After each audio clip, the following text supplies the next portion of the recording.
World Evangelization in Our Days, Lecture 3, ang pagsugod sa problema. Now, kung ato makita, nagsugod ang problema sa dihang ang tao misupak sa kasabutan nga gihatag sa Dios ngadto kang Adan ug iba. So sa dihang milapas, sa dihang misupak si Adan sa maong kasabutan nga gihatag sa Dios ngadto kaniya, diha nagsugod ang dakong problema. Diha nagsugod ang problema sa tao. So, tungod sa maong problema, number 1, dunay daghang mga butang or daghan gyud halos tanang mga butang nawala gikan sa tao. Now, number 1, nawala ang kinabuhi sa tao. Kung ato makita diha sa Epeso 2:1, matud pa diha, kaniadto patay kamo tungod sa inyong pagkadautan o pagkamakasasala. So dinhi nato makita nga sa Epeso 2 bersikulo 1 diha gipakita nga ang tao kaniadto gipanalanginan siya sa kinabuhi. Gihatagan siya og gininhawa sa Dios og ang maong gininhawa na wagtang gikan sa tao. Ang maong kinabuhi na wagtang gikan sa tao. Sa dihang ang tao milapas sa Dios. So nawagtang ang kinabuhi. Ikaduha, ang tao kaniadto anak sa Dios. Apan tungod sa ang tao kay nahimulag naman gikan sa Dios, nahimo na siyang anak sa Yawa. So kaniadto anak sa Dios, karon nahimo ng anak sa Yawa. Sa Juan 8:44, matud pa diha ni Ginoong Hesukristo, mga anak kamo sa inyong amahan nga mao ang Yawa. So, unsay nawagtang una ang kinabuhi. So, namatay na ang tao. Ikaduha, nawagtang ang pagka-inanak sa Dios. Nahimong anak ni Satanas ang tao. Ikatulo, diha sa Galacia 4:8, matud pa diha, kaniadto wala kamo makaila sa Dios, busa na ulipon kamo sa mga Dios. So, unsay nahitabo? Kaniadto harianon ta ang tao, na otoridad nga gihatag sa Dios. Diba sa ikaduha nga lecture naghisgot dito nga ang tao gihatag og otoridad sa pagdumala. Apan aning tungura ang tao nahimong ulipon. Diha sa Hebrehanon 2:15, sa maong paagi giluwas niya ang tanan nga naulipon sa tibuok nilang kinabuhi tungod sa ilang kahadlok sa kamatayon. So ang tao nga gawasnon, ang tao nga harianon, ang tao nga dunay otoridad sa pagdumala, nahimong ulipon sa buhat nining kalibutana, nahimong ulipon ni Satanas, o nahimong ulipon sa kahadlok sa kamatayon, sumala pa diha sa Hebrehanon. So, muli nawagtang sa tao ang otoridad, okay, ang gihatag sa Dios sa tao nawagtang. O ang tao ingon nga naay otoridad sa pagdumala, nahimong ulipon. Sa Roma 3:23 nag-ingon din nakasala ang tanan og nahilayo sa himaya sa Dios. So kaniadto ang tao matarong, ang tao walay sala, apan niining tungura nawagtang ang maong pagkamatarong og ang tao nahimong makasasala.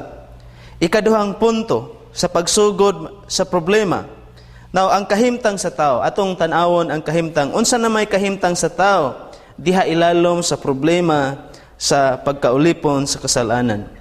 Ato makita, diha sa Genesis chapter 1, verse 2, karon ang yuta, walay purma, ug walay sulod, ang kangit-ngit diha sa ibabaw sa nawong sa kahiladman, ug ang Espiritu sa Dios naglihok ibabaw sa tubig. Tanawa, ang kalibutan matud pa dinhi walay purma, walay sulod. Puti pasabot hawang, no? Walay sulod, walay unod ang kalibutan og ngit-ngit. Now kini siya nga bersikulo naghisgot ni siya mahitungod sa wa pabuhatang mga butang. Gihulagway di ang ngit-ngit, walay sulod, walay purma. Kini naghulagway usab sa kinabuhi sa tao, sa kahimtang sa tao, diha ilalom sa kasalanan.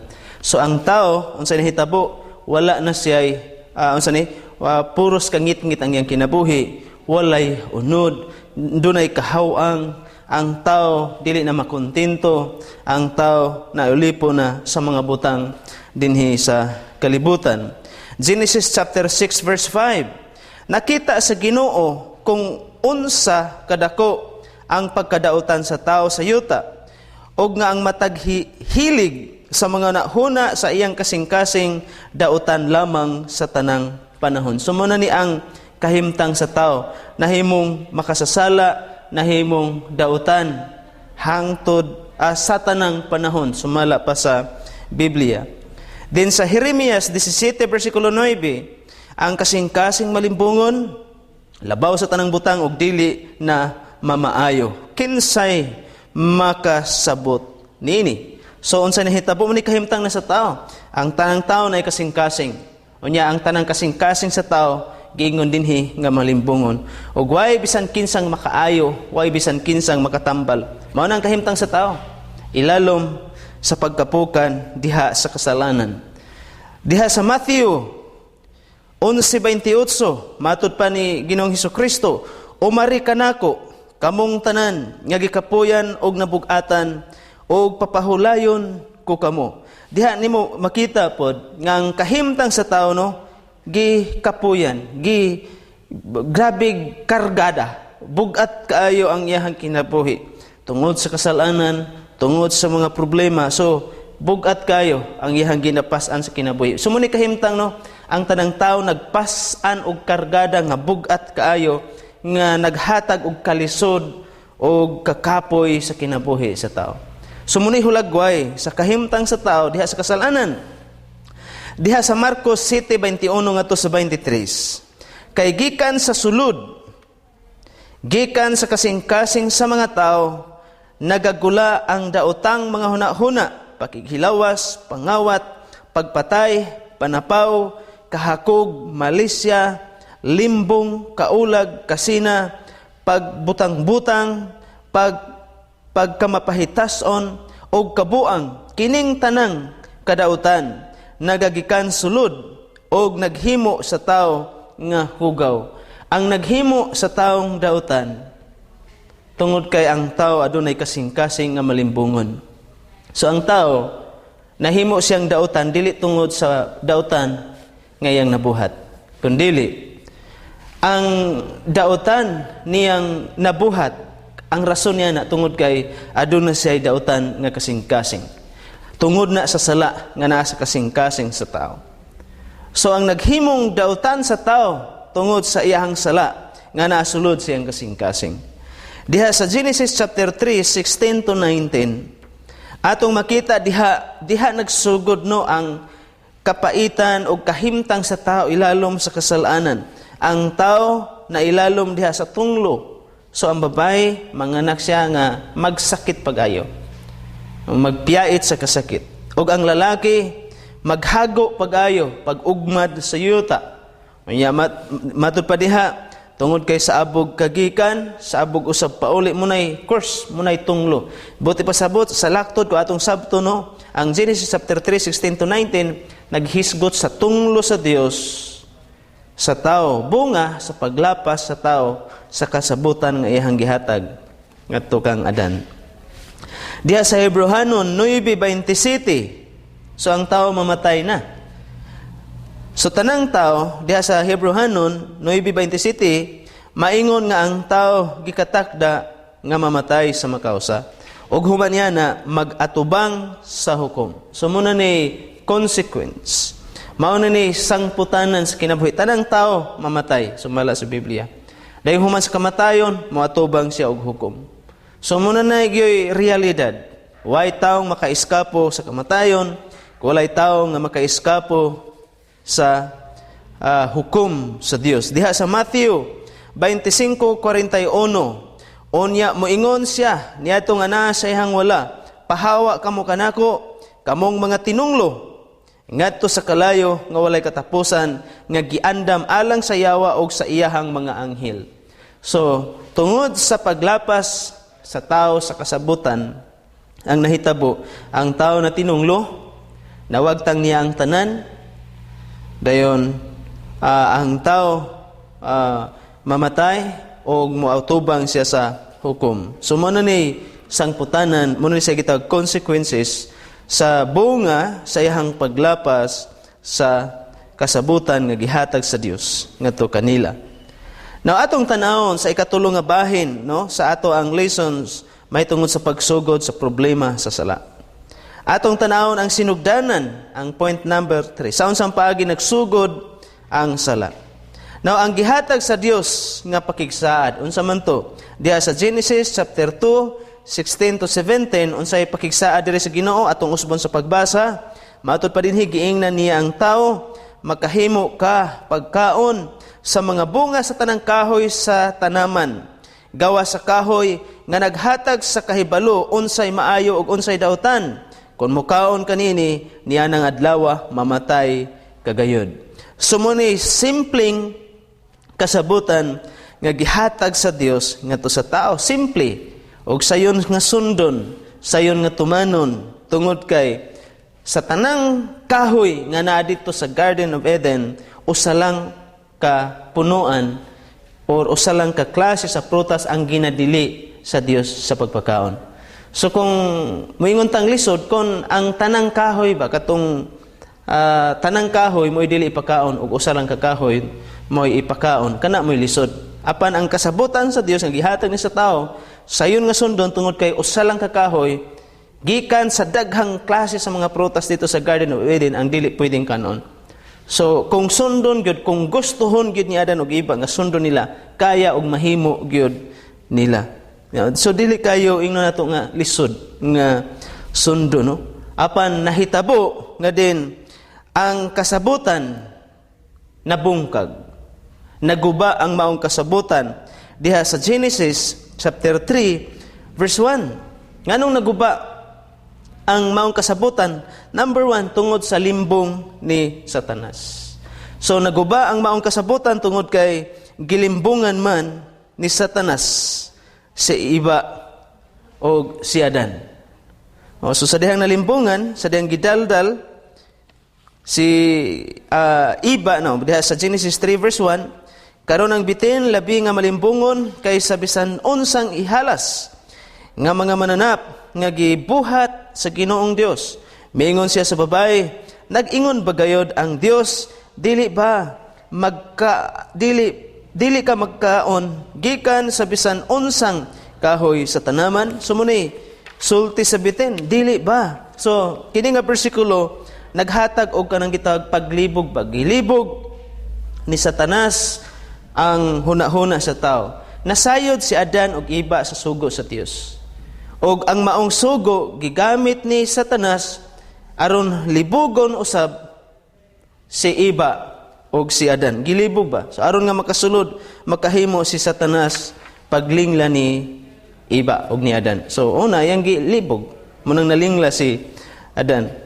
So now ang gihatag sa Dios nga pakigsaa diha sa Genesis chapter 2 verse 16 to 17, makita nato nga kini mo ibugtong kasabutan o pakigsaad nga gihatag sa Dios sa tao, o nga pinaagi ning maong kasabutan sa dihang misupak si Adan og Iba, nabungkag og naguba ang maong kasabutan tungod kay gisupak man ni Iba og Adan ang kasabutan nga gihatag sa Dios ngadto kanila. So ngano man, nganong nabungkag man, so una tungod sa limbong ni Satanas diha sa Genesis chapter 3 verse 1. Then ikaduha, tungod sa pagka-ignorante, actually dili ni siya ignorante, muing kang ignorance, gi-ignore ba? Ilaharang gibaliwala lang nila ang sugo sa Dios. So muna sa hinungdan, nganong nabungkag, no, kay ilarang gibaliwala ang sugo sa Dios diha sa tanaw sa Genesis chapter 3 verse 2 and 3. Mitubag ang babae, makakaon kami sa bunga sa tanang kahoy sa tanaman. Gawas sa kahoy nga naa taliwala niini. Gidid-an kami sa Dios sa pagkaon og bisan gani sa paghikap ni anang kahoya. Kung supako namo kini, mamatay kami. So diha nimo makita nga din doon ay wala kayo matuhog ni iba ba ang sugo sa Ginoo. Kay doon na may kapi, no? Ang Dios wala man ingon nga hikapon. Apan si iba, iyahang naa siya termino nga bisan ganis paghikap, mamatay sila. Pero ang Dios wala mag-ingon na. Usahay nung pasubraan ra ni iba. Buti pasabot, kana usa sa sign ba nga wala kayo matuhog ni iba ang sugo sa Dios ngadto kanila. So, mao toy nahimong hinungdan nganong ilarang gibaliwala o gi-ignore lang nila ang kasuguan. Ikatulo, kanang gitawag pagkawalay pagtuo. So, nganong walay pagtuo? Si Adan, ato makita nga si Adan, siya gihatagan sa Dios sa maong sugo. Kabalo si Adan. Apan, bisan siya nasayod, kabalo si Adan unsay mahitabo, apan yan ang higayon na makigsunan, tungod sa lingla sa bitin, mitumaw gyud sa kinabuhi ni Adan, ang pagkawalay pagtuo, sa punto nga diin, ang ihang pagsalig, nagtungod sa ihang pagduha-duha. Tungod sa iyang pagduha-duha, misangpot sa pagsupak o sa pagkawalay pagtuo, nahimong nakapawagtang iyang pagduha-duha sa pagtuo, nga sa kasuguan or sa covenant nga gihatag sa Dios ngadto kang Adan. So, ingon nga resulta ang tao unsay nahitabo nahimulag sa Dios. Sa Genesis 3:23, gihinginlan sila sa Dios gikan sa tanaman sa Eden aron sa pagtrabaho sa yuta diin siya gikan. So ato makita nga ani higayon na gihinginlan na siya. So nahimulag na sila dito sa Eden. Ang Eden gitawag sa a place of joy, a place of delight. So nawagtang ang kalipay, ang panalangin, wala na sila dito sa lugar nga puno sa panalangin, sa kaabundansya. Dito na sila sa dapit nga puno na ang pag-antos. Nganong puno sa pag-antos, nahimulag naman sila sa Dios. Og tungod niya na diha mitumaw ang tanang klase sa problema sa tao, ang mga seryoso nga mga problema sa tao. So, muna ang lecture number 3. Naghisgot mahitungod sa pagsugod sa sala. So, nagsugod ang sala sa dihang ang tao misupak sa pagkaon sa ginadili sa Dios nga bunga sa kahoy dito sa tanaman sa Garden of Eden. God bless. Ang Dios magapanalangin.